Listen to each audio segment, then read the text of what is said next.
মানে অন্তরে আমরা ধারণ করি যে আমরা অবাধ সুষ্ঠু নিরপেক্ষ একটা নির্বাচন উপহার আপনাদের দিতে চাই। ধন্যবাদ।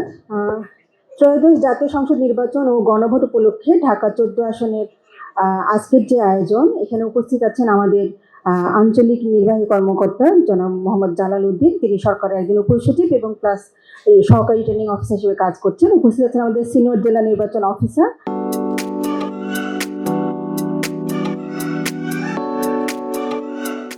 আমাদের আইন শৃঙ্খলা বাহিনীর সদস্যবৃন্দ, আমাদের বাংলাদেশ সেনাবাহিনীর সদস্যবৃন্দ এবং যাদের জন্য আজকের এই অনুষ্ঠান, সম্মানিত প্রার্থীবৃন্দ, সহকর্মীবৃন্দ এবং আমাদের প্রিন্ট ও মিডিয়ার সাংবাদিকবৃন্দ, আসসালামু আলাইকুম।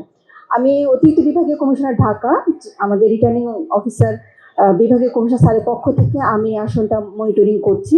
তো আজকে আমি সত্যি অভিভূত। আপনাদের যে সহ অবস্থান, যে সুশৃঙ্খল আচরণ এবং এই যে আপনাদের পরমত সহিষ্ণুতার যে বিষয়টা, এটা আমার মনে হয় যেটা মডেল। ঢাকার 20টি আসনের মধ্যে 14 আসনটি এখন পর্যন্ত একটা মডেল হিসেবে আমাদের সামনে আছে, কারণ এই 20টি আসনের মধ্যে কিন্তু আজকেই প্রথম এই ধরনের একটা আয়োজন করা হয়েছে।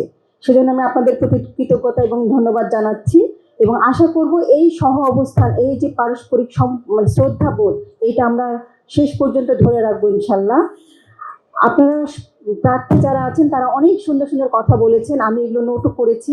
আমরা চাই এই এলাকার উন্নয়ন হোক।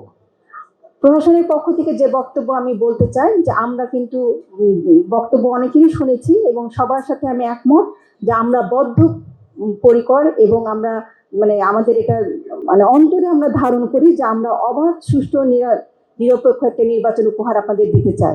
এখানে কোনো ছাড় দেওয়ার সুযোগ নাই। এবং আপনাদের প্রতি আমাদের যে একটা অনুরোধ যে আপনারা এখন পর্যন্ত যে নির্বাচন আচরণবিধি প্রতিপালন করে এসেছেন, আপনারা এটা অবশ্যই এটা ধরে রাখবেন।